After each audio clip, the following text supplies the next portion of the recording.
Tudo bem? Já estou vendo vocês aqui online. Na medida que o pessoal for entrando, estou aqui autorizando, tá? Eu vou já começar a nossa aula. Estamos aqui em 3 pessoas por enquanto, mas eu sei que a gente vai aumentar. Eu vou começar desde já. Bom dia.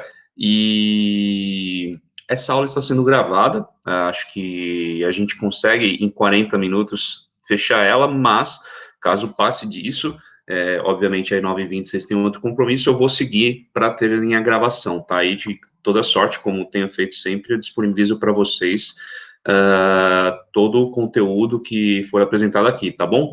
Já estou autorizando o pessoal entrando aqui e já vou começar apresentando o que eu tenho para vocês. Vamos lá, compartilhar.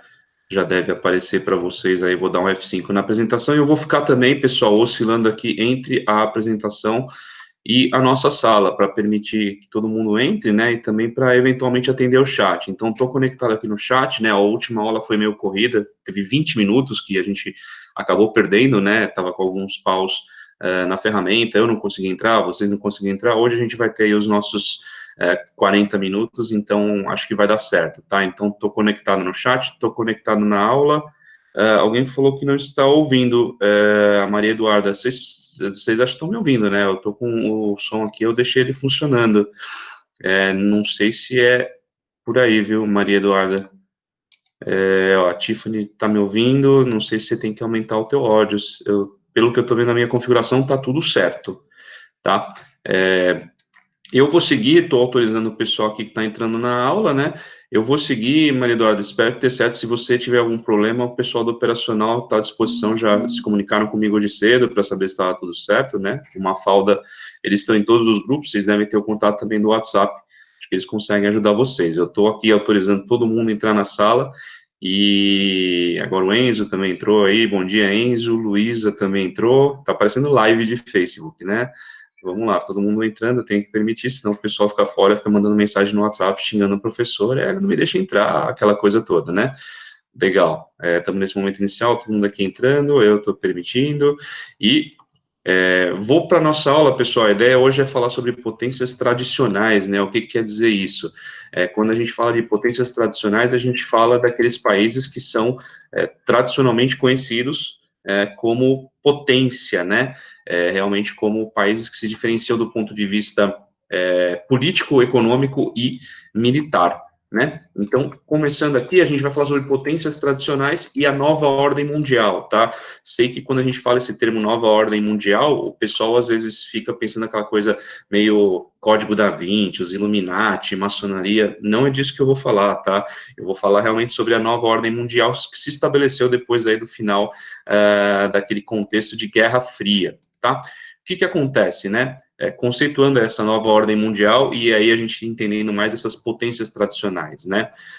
Em 1989, a gente teve a queda do Muro de Berlim, né? Aquele muro que quebrava a cidade de Berlim, na Alemanha, em duas, e ele separava, na prática, a cidade em duas, a Alemanha em duas, que era aquele lado, a Alemanha socialista, e a Alemanha capitalista, né? Então, um lado alinhado à União Soviética, um lado alinhado aos Estados Unidos. Quando esse muro quebrou, foi derrubado, foi uma coisa física, mas também muito simbólica. O país se reunificou, sob aí, né, uma tradição, um comando capitalista, e começou a realmente ter fim, não só à Guerra Fria, mas também ao socialismo, a União das Repúblicas Socialistas Soviéticas, né, que em 91 ela se desmembrou em uma série de repúblicas, não mais nesse contexto socialismo, né.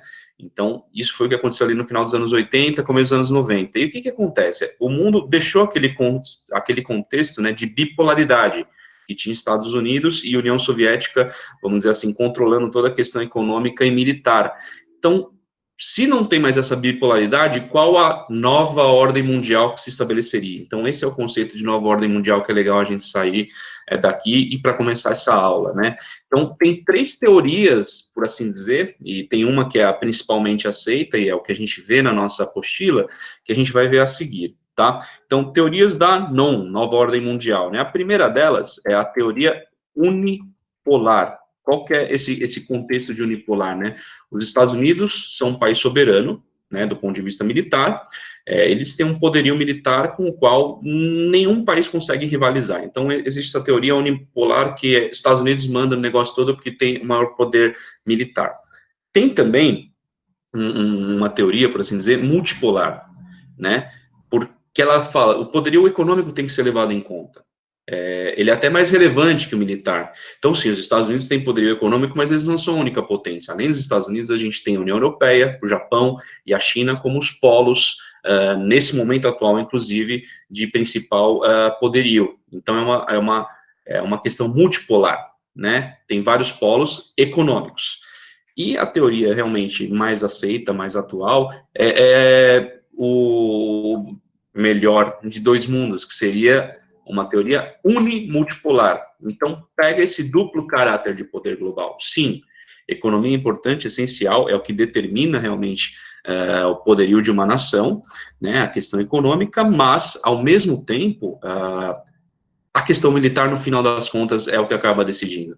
Então, assim, temos polos econômicos fortes do Japão, da China, da União Europeia, dos Estados Unidos, mas, no final da conta, o poder militar americano acaba desequilibrando essa equação. Então, a gente tem essas duas facetas, né, da parte econômica e da parte militar em conjunto, tá? Espero que esteja tudo ok até aqui. Eu estou ligado aqui no chat, estou vendo que vocês estão só com mensagens sobre o áudio, sobre estarem ouvindo e tudo mais, mas qualquer momento quiserem jogar ali uma pergunta, estou aí à disposição, tá? Um comentário, e por aí vai. Então, o que acontece? Olhando para essa questão de uma teoria unimultipolar, é possível a gente dividir o mundo em algumas áreas de influência, né? Naquele contexto lá de Guerra Fria, né, a gente tinha essa fala dos três mundos, primeiro, segundo e terceiro mundo, vocês devem até ser familiares com isso, inclusive o Brasil se encontrava naquele contexto, nessa situação de terceiro mundo, né, como que isso funcionava, né, o primeiro mundo era o mundo dos países capitalistas, ponto. O segundo mundo era dos países socialistas, e o terceiro era dos países subdesenvolvidos, essencialmente capitalistas, ou neutros, né? Tinham sim países neutros, né? Então, pra vocês terem uma ideia, a Escandinávia fazia parte do terceiro mundo, né? Noruega, Suécia e tudo mais, e não são subdesenvolvidos, porque eram países não alinhados nem a bloco capitalista, nem a socialista. Esse era o conceito dos três mundos. Acabou a Guerra Fria, acabou o segundo mundo, né? Deixou de ter esse mundo socialista, por assim dizer, e criou-se uma nova divisão entre norte e sul, né? Então a gente via esse mapinha, inclusive aqui bem forçado, né? O norte desenvolvido, né? Separado por essa linha preta que dá essa volta aqui para pegar a Austrália e Nova Zelândia, que são países mais subdesenvolvidos, e esse sul aqui países mais desenvolvidos aqui ao norte, né, e toda essa região aqui sul, né, China, África, América Latina, países menos desenvolvidos, até a China está um pouco, não tão atualizada nesse contexto, mas vamos lá. E assim, dentro dessa visão de norte desenvolvido, sul subdesenvolvido, também a gente tem três polos econômicos principais, né? O primeiro deles ali, que é da América, né? Das Américas, então com Estados Unidos e América Latina, uma relação muito forte aqui, né? Entre o desenvolvido e o não desenvolvido. Aqui a gente tem um polo também muito forte aqui entre Europa e África, né, um polo econômico, e um outro que pega toda essa parte da China, Oceania, Japão, né, então são três grandes centros de poder que têm relações dentro deles, mas também que têm relações entre si, tá? Então, esse é o contexto todo aí de nova ordem mundial depois da Guerra Fria, né, de potências tradicionais, aí falando Japão, China, Estados Unidos, a própria Rússia tem esse papel, Europa, por aí vai. Beleza até aqui? Olha só, alguém perguntou quais os critérios para um país ser chamado de desenvolvido. Legal. A pergunta ela acaba sendo um pouco ampla, né? Mas essencialmente a gente fala aqui de uma questão de economia, então um PIB que não seja desprezível, mas principalmente um PIB per capita que não seja desprezível, né? Então, um valor financeiro por cabeça, por pessoa. Ao mesmo tempo, isso só não determina, né? Porque a gente tem que considerar o IDH, que é o Índice de Desenvolvimento Humano. Para vocês terem uma ideia, a gente pega alguns países do Oriente Médio, o PIB per capita, ou seja, a riqueza por cabeça, é muito alta. Por quê? Porque tem muito petróleo nesse país, muita riqueza, mas que fica concentrada na mão dos sheiks. E isso acaba não indo para a população. Então, tem um baita dinheiro por cabeça, mas na prática não tem tanto, né? Está muito concentrado. Quando a gente vai para o IDH, ele pega quanto dinheiro cada um tem, qual que é o grau de escolaridade, qual que é o grau de longevidade, isso é mais importante. Então, assim, normalmente os países desenvolvidos estão associados a um IDH mais alto, né? Então, o índice de desenvolvimento, que fala de riqueza, de saúde e de educação. Então, IDH é um indicador bacana para a gente pensar nos países desenvolvidos, tá? Mas não tem um único item que fale, o país é desenvolvido ou não. Mas o IDH certamente é um indicador bastante importante, tá? Vamos lá. Aí a gente fala de um contexto de guerra ao terror, que é algo que tem também na nossa aula de hoje, né? Fala de forma muito sucinta, né? Uma aula de uma página, nem é uma página, né? Quase meia página. Então acho que a gente consegue falar aqui um pouco mais, né? Qual que é esse contexto, né? Vocês devem lembrar, muitos não tinham talvez nem nascido, né? Mas essa foto reflete bem, deixa eu voltar até um item aqui, aquele ataque às Torres Gêmeas no World Trade Center nos Estados Unidos, né? Isso aconteceu em dia 11 de setembro de 2001. Qual que é o contexto disso tudo, né? Depois da Guerra Fria, a indústria bélica da Rússia, né, que era a União Soviética, ela enfraqueceu. Por quê? Porque precisa de muito dinheiro para manter isso. A indústria americana, ela até que seguiu, até que se manteve, mas igualmente a indústria da Rússia, né, antiga União Soviética, a indústria americana precisa de investimentos. Por que eu estou dizendo isso? Porque nesse cenário, as guerras são necessárias, né? Estou falando do ponto de vista da indústria bélica, tá? Não Paulo Serra. As guerras são necessárias para manter a indústria em atividade. Para manter a indústria bélica, você precisa de quê? Precisa de guerra. Se não tiver guerra, essa indústria não tem sentido, né? Então, esse que é o contexto que entra. Pô, eu tenho uma indústria bélica que está continuando, mas que precisa de investimento. O que precisa para ela existir? De conflito. Então, o ataque às Torres Gêmeas, ali em 2001, ele foi o estopim para os Estados Unidos retomarem esse investimento na indústria bélica, né? E foram ali, de lá para cá, centenas de bilhões de dólares, a gente vai ver até esses números aqui, em equipamentos, armamentos, olha, desde vestuário, roupa, até drone, né? Para caçar os membros ali do Al-Qaeda responsáveis pelo ataque às Torres Gêmeas, né, especialmente o líder deles, Osama Bin Laden, né, que estaria no Afeganistão, protegido pelos talibãs. Então, os Estados Unidos, imagina, gente, uma guerra envolve arma, veículo, roupa, remédio, alimento, e aí vem toda a indústria do pós-guerra, porque é aquilo, a guerra causa destruição, o que precisa? Reconstrução, entra engenharia, construção civil, então é muito negócio para esse país. Então, os Estados Unidos, tanto que, agora, colocando uma parte, teorias da conspiração, tem muita gente que fala que o ataque às Torres Gêmeas não é necessariamente uma coisa que os Estados Unidos ou George Bush, na época, não tivessem cientes que aquilo poderia acontecer, ou que até tivessem participação nisso, porque realmente veio muito a calhar. Mas aí é teoria da conspiração, se vocês forem em livro de história, isso não está, mas é o que algumas pessoas falam, alguns especialistas, inclusive, tá? Mas não vou entrar tanto nesse detalhe aqui, vamos ser um pouco mais conservadores. Essa guerra ao terror, o que acontece, né? Na sequência do ataque às Torres Gêmeas, ao combate ali, a busca pelo Osama Bin Laden e tudo mais, veio uma acusação que o Saddam Hussein, né, que era o líder do Iraque, teria armas de destruição em massa, né?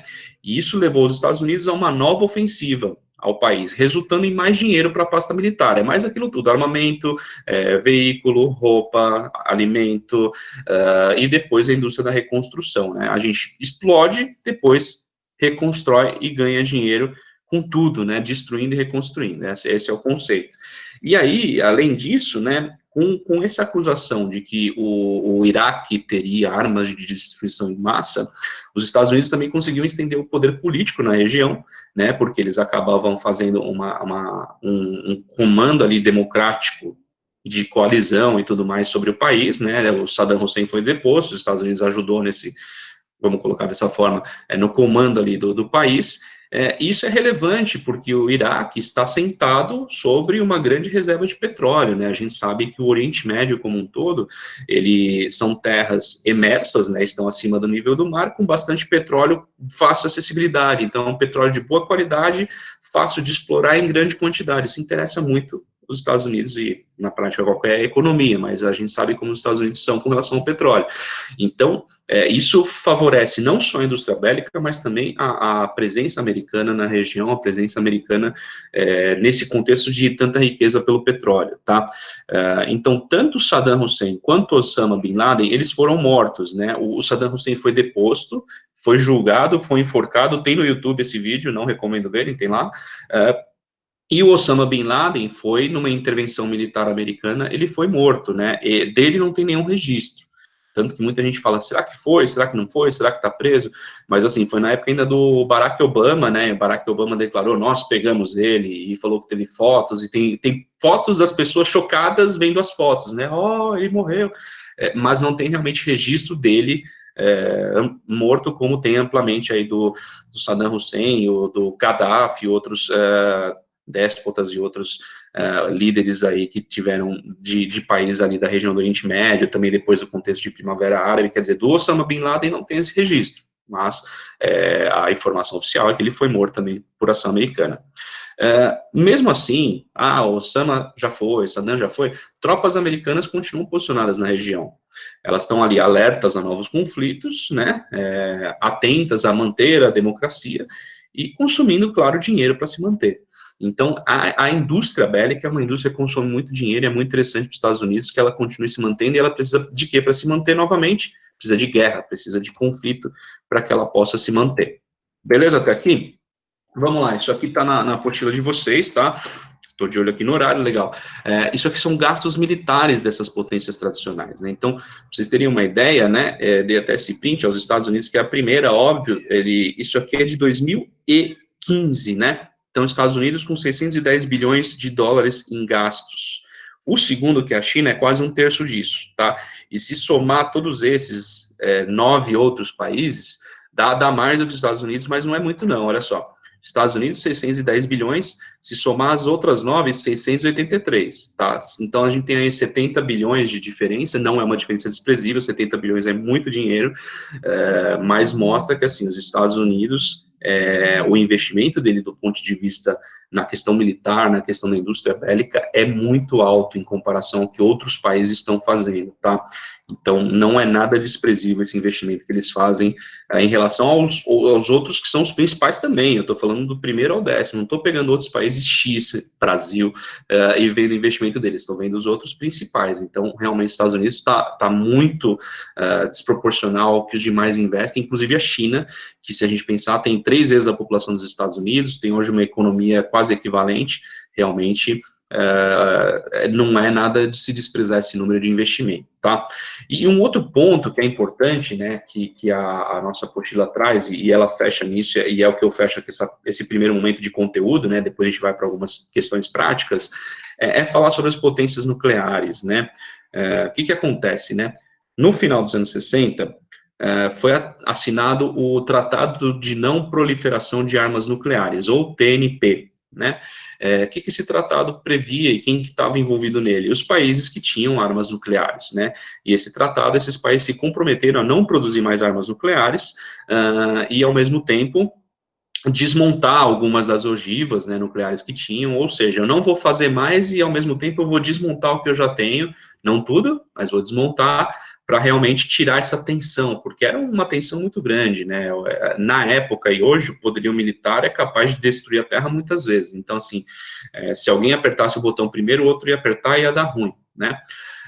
Essa altura, de qualquer forma, ali final dos anos 60, começo dos anos 70, os Estados Unidos e a União Soviética já tinham um arsenal militar absurdo, tá? Só para vocês terem uma ideia, vou mostrar para vocês o número de ogivas dos países que assinaram esse tratado. Olha só, a Rússia, antiga União Soviética, isso hoje, né, pensando no que tinha na época e se estabelece até hoje, 6.500 ogivas, tá? Cada ogiva é uma bomba atômica. Estados Unidos, 6.185, isso é sempre o total, tá? Desses números aqui, boa parte já foi até desmontada, alguns mais, outros menos, mas algumas já foram, tá? Boa parte. Aí a gente cai lá de 6.185 para 300. A França tem 300 ogivas, China 290, Reino Unido 215. Estou falando dos países que assinaram o tratado, mas tem países que não assinaram. Por quê? Porque produziram essas ogivas depois. né? Então, assim, eu não era militar à época, não tinha produzido, não precisei assinar, já que eu não precisei assinar, eu posso fazer. É a lógica deles. Cuidado com essa escala, tá, gente? Aqui a gente tem, ó, começa em 160, não pense que porque essa barra tá grande que é igual à Rússia, tá? Vejam o número em cima, tá? Cuidado com a escala. Vamos lá. Paquistão, 160, Índia, 140, por acaso Paquistão e Índia tem ali fronteira, região da Caxemira, muito conflito, disputado entre os dois, e Coreia do Norte, 30, né? Sem perder de vista que há motivos para acreditar que Israel tem de 80 a 90 ou até mais ogivas não declaradas, tá? Então, esse é o potencial nuclear dos países que hoje detêm esses armamentos, tá? Para vocês terem uma ideia do que a gente tem hoje aí à disposição dos países, caso a gente chegue aí para um conflito que demande esse tipo de arma, esse tipo, é o fim do mundo, literalmente, tá? Espero que isso não aconteça tão cedo, nem nunca, mas tudo bem. É importante mostrar esses números para vocês, tá? O que eu acho legal agora? A gente tem aqui 9 horas, 9 e 1, a gente tem 20 minutos, eu acho que a gente pode passar por algumas questões, algumas, inclusive, que estão na nossa apostila, outras não. A primeira delas, inclusive, não está na apostila, mas acho que com o que a gente viu aqui na aula vai ser possível responder. Beleza? Vamos lá, uma parte um pouco mais prática e que acho que consegue adicionar valor para a gente. Então, tem esse mapinha aqui, né, com essas regiões, né, 1, 2, 3, 4 e 5, então, para a gente não se perder, ó, 1, aqui a gente vê, isso aqui é meio que a região da Grécia, por ali, né, o oeste europeu, o 2 aqui é a África Central, 3, né, aqui é a China, pegando um pouquinho da Coreia, 4, essa região do Sudeste Asiático, principalmente aqui o Vietnã, né, que é essa cobrinha aqui, por assim dizer, e 5, a gente está aqui no Oriente Médio, 5 está bem em cima do Iraque, tá? Vamos lá. Em 5, ou seja, bem acima do Iraque, né, instalou-se desde 2002 a Segunda Guerra do Golfo, liderada pelos Estados Unidos contra o Iraque, designada, como guerra preventiva contra o terrorismo. Isso é muito engraçado, uma guerra preventiva, eu faço uma guerra para não ter guerra. Uma guerra preventiva contra o terrorismo, na época pelo presidente norte-americano George W. Bush. Essa atitude foi considerada pelos seus críticos como reveladora de. Então, o que a pergunta estava dizendo para a gente, né? Teve aqui no Iraque, no 5, né, a guerra contra uma guerra preventiva, e que foi considerada por críticos desse conflito, então pessoas que não eram favoráveis a esse conflito, ou que criticavam o conflito, que essa atitude dos Estados Unidos foi considerada? Ela revelava o quê, né? Primeira resposta, revelava uma política unilateral de derrubada do Islã como religião dominante na região e sua substituição por religiões cristãs. Isso é quase uma nova cruzada, né? Vamos derrubar o Islã, o islamismo e colocar a religião cristã. Não foi bem isso, tá? O que isso designava, essa guerra preventiva contra o Iraque? Um sistema de alianças com os países produtores de petróleo da região para sabotar a produção iraquiana. Então, os Estados Unidos estavam junto com a Arábia Saudita, com Iêmen, com países dos Emirados Árabes, tudo para derrubar a produção iraquiana, né? O Kuwait também. Não me parece muito também isso, não. Essa guerra preventiva, ela determinava aqui, segundo a alternativa C, um projeto de se apoderar da tecnologia italiana de produção de armas químicas de destruição em massa para uso das forças militares americanas. Me parece um pouco estranho. Até uma questão importante que acabei não falando, tá, pessoal? Acabou se confirmando de que o Iraque não tinha as tais das armas de destruição em massa. Né, depois de toda a entrada dos Estados Unidos e tudo mais, isso oficialmente foi falado, ups, eles não tinham as armas, puxa vida, mas até aí o Saddam Hussein era um ditador malvado e tal, então ficou por isso mesmo, mas assim, ficou comprovado que eles não tinham as tais das armas de destruição em massa, tá? E essa alternativa C me parece um pouco estranha, né, nunca falou-se, assim, os Estados Unidos, no final das contas, o que eles queriam mesmo era se apoderar dessas armas de destruição em massa, né, pelo menos nem assim, óbvio, a gente está falando de críticos do conflito, né, não seria uma coisa tão oficial, mas nem extraoficialmente falou-se muito nisso, né, vamos lá. Esse ataque ao Iraque, essa guerra preventiva, era uma estratégia expansionista, destinada aqui a beneficiar os projetos territoriais do Estado de Israel. Então, os Estados Unidos foi lá entrar em guerra com o Iraque para ajudar a Israel a se transformar num Estado maior e controlar a região do Oriente Médio. Eu acho bem esquisito esse negócio. os reais interesses no petróleo da região e na intenção de impor sua liderança na política mundial.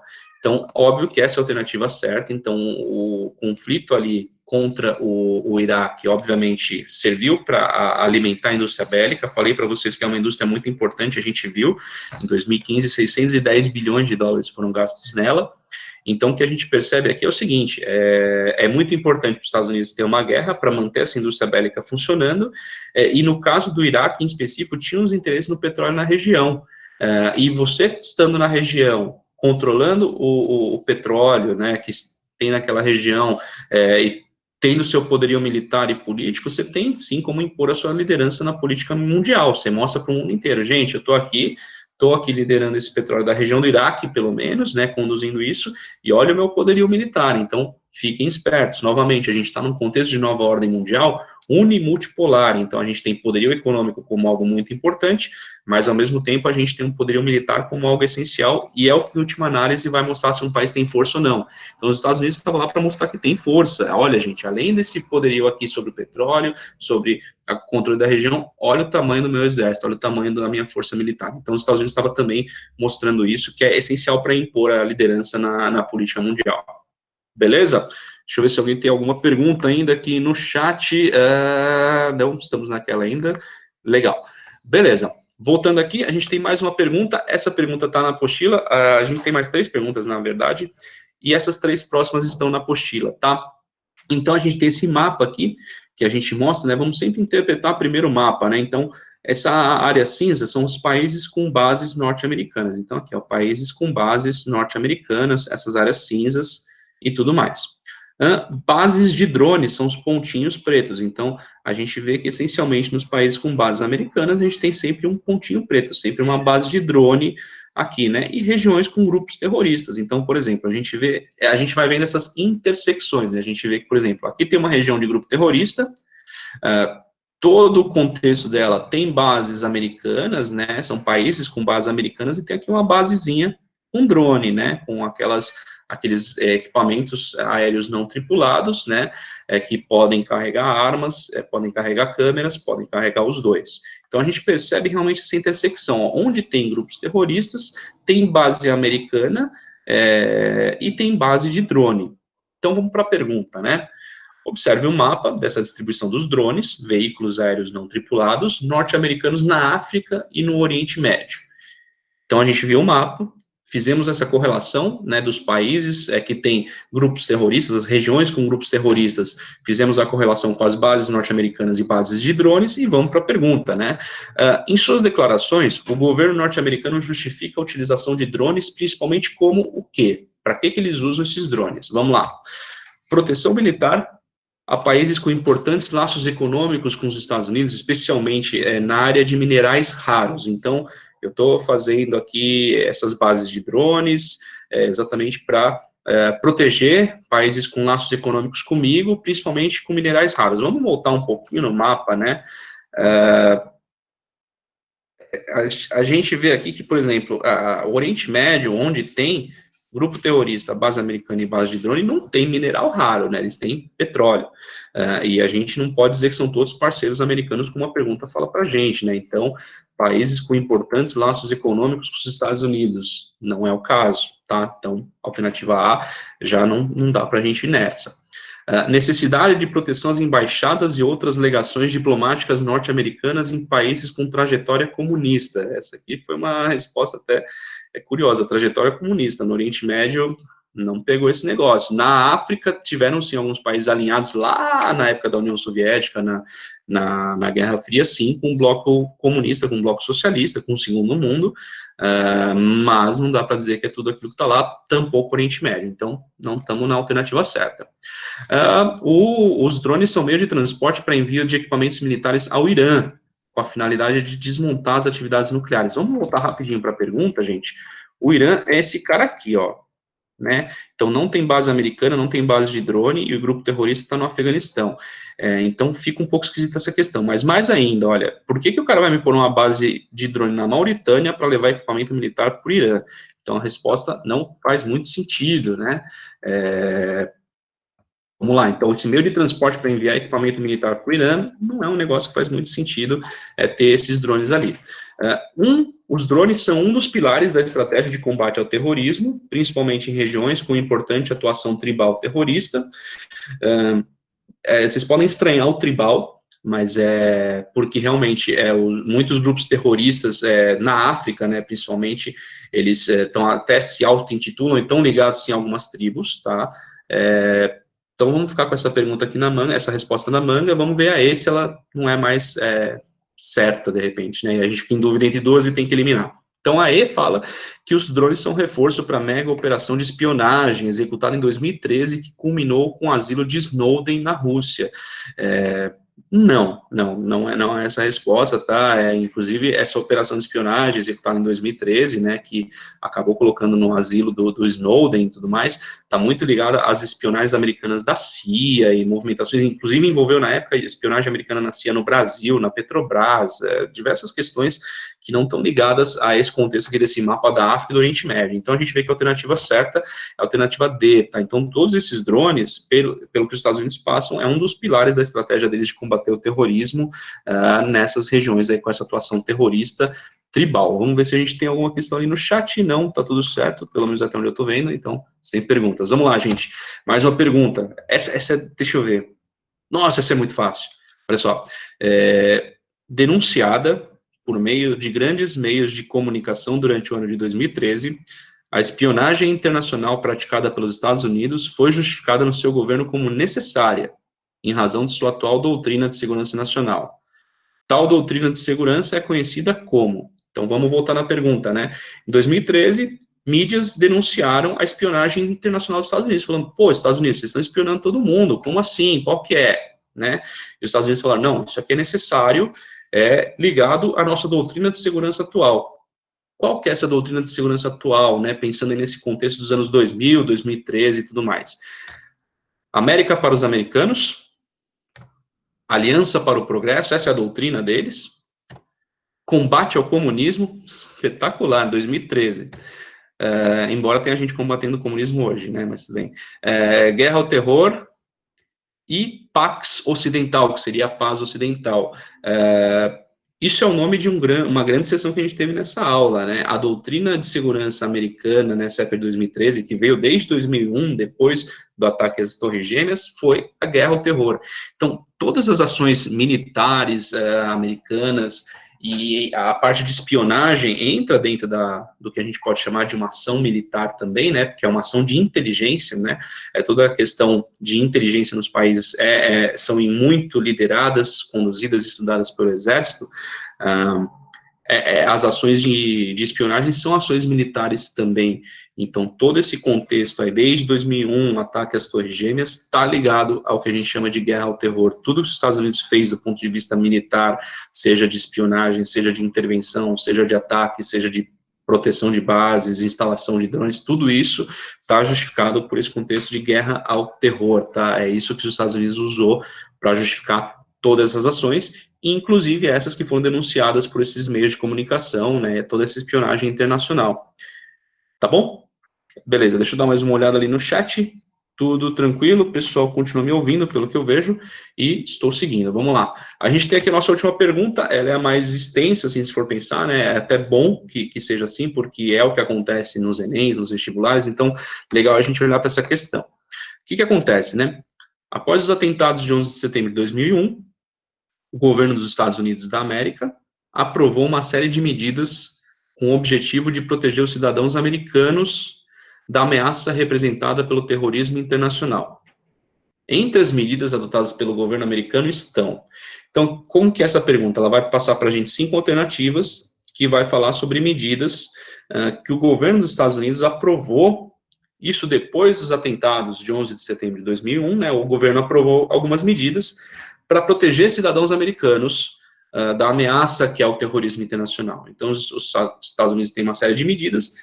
Entre elas estão quais? E por que eu estou falando bastante sobre essa questão? Porque como as respostas são várias e são um pouquinho longas, elas estão em outro slide. Então, eu só quero enfatizar bem a pergunta para vocês. A pergunta é realmente isso. Depois do 11 de setembro, os Estados Unidos teve medidas para proteger a sua população do terrorismo. Quais foram elas? Então, vamos dar uma olhadinha nessas respostas. Elas já apareceram todas de uma vez. Então, aqui, a alternativa A, né, fala que os Estados Unidos propôs a realização de acordos de cooperação militar e tecnológica com países aliados no combate ao terrorismo internacional. Até aqui dá para concordar, né? Então, eles fazem acordos de cooperação militar, tecnológica com aqueles que estão junto deles no combate ao terrorismo. Ok, né? Não é uma coisa que está fora e que realmente não foi feita, foi feita. E a resposta continua. E a prisão imediata de árabes e muçulmanos que residissem nos Estados Unidos. Aí essa resposta está meio esquisita, porque, do ponto de vista prático, vai dizer para a gente, além de eu ajudar os países que me apoiam no combate ao terrorismo, eu vou prender todos os árabes e muçulmanos nos Estados Unidos. Isso não faz muito sentido, eles não fizeram isso, isso seria totalmente sectista, né, seccionário, e eles não fizeram isso, eles não prenderam todos os árabes e muçulmanos, né. Isso aqui é muito generalista, né, quer dizer, seja você suspeito ou não, se você veio ali da terrinha, eu vou te prender. Então, não. Então, a alternativa A está fora. Alternativa B, né, e vocês veem que as alternativas, elas têm sempre dois momentos, né, então é bom a gente ir ali antes e depois do ponto e vírgula, né, vamos lá.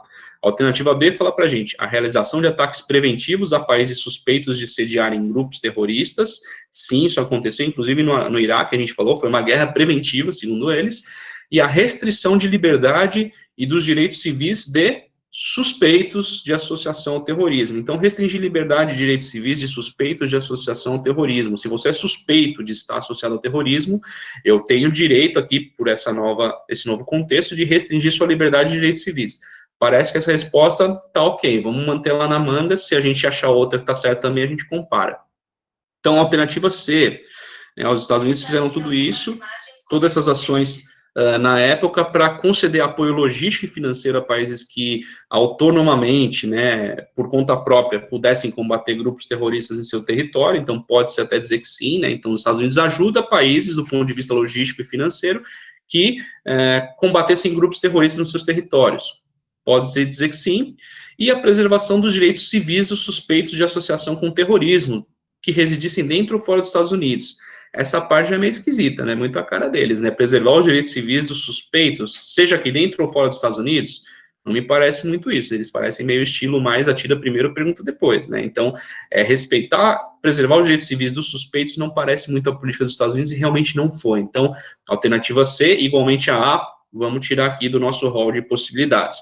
Alternativa D, né? A gente fala ali a realização de ataques preventivos a países suspeitos de sediarem grupos terroristas, de novo, que falou na alternativa B, tá certo até aqui, e a flexibilização do ingresso nos Estados Unidos de pessoas de qualquer região do mundo. Isso aqui, eles abrem as fronteiras, né? Essa parte não tem o menor sentido. A gente sabe o quanto é difícil para entrar nos Estados Unidos, seja de onde você for, e certamente de um país com essa origem terrorista, você nem aprova visto, então você nem sai do seu país para ir nos Estados Unidos, né?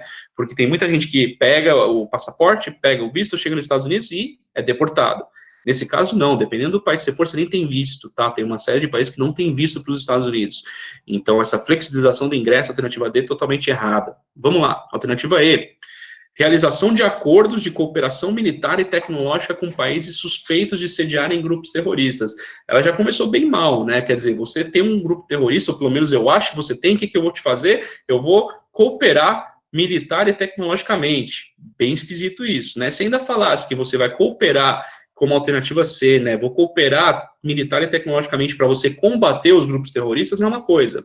Agora, quando a resposta fala para a gente simplesmente que o cara vai realizar acordos para cooperar militar e tecnologicamente com países suspeitos de sediarem grupos, aí é outra coisa. Não quer dizer que os países estão combatendo os grupos. Eles podem ter grupos, eles são suspeitos de terem grupos, você não vai apoiar esses caras do ponto de vista político e militar. Você não vai dar dinheiro, não vai dar armas, não vai dar isso. Vamos continuar vendo a resposta. Preservação dos princípios de liberdade individual e autonomia dos povos. Não me parece também as práticas que os Estados Unidos têm adotado nesse contexto de guerra ao terror, de combate, de ações militares nos países os quais ele acaba intervindo, né? Não me parece também essa preservação dos princípios de liberdade individual e autonomia dos povos desse país, o que os Estados Unidos estão fazendo. Então, a gente vê que a E está errada também.